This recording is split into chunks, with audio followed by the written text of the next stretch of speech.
By God's grace, I may be closer to understanding a certain mystery in my life, but let me first share the circumstance the Lord used. Though late in this cold season, I finally decided to replace one of our UV heaters that wasn't holding temperature well, an expense that $100 should cover if we could find one, and by God's grace, we could easily afford it.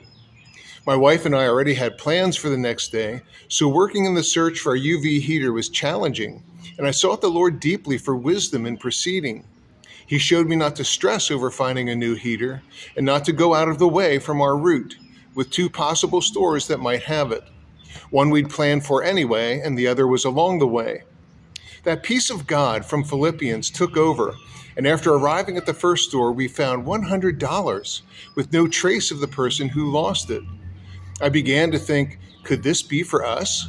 But God's already provided the money we need. Yet when we went to the next place, there was just one UV heater left on clearance for $74.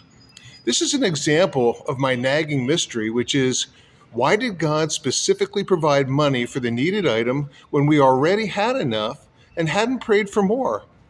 Another time we needed to replace a small weather station we really relied on. I spent a week praying about it, checking prices and what was available. With money found just before the purchase and the day after, I eventually noticed that God had provided the full cost plus 15 cents. A few days after this latest mystery, God reminded me of a similar circumstance from his word when Solomon became king. God appeared to him in a dream and said, "Ask what I shall give thee." And Solomon replied by asking for wisdom to more fairly and effectively lead Israel, and nothing of a covetous nature. This request so pleased God that he not only gave the king understanding, but also gave him the material wealth and honor he hadn't asked for.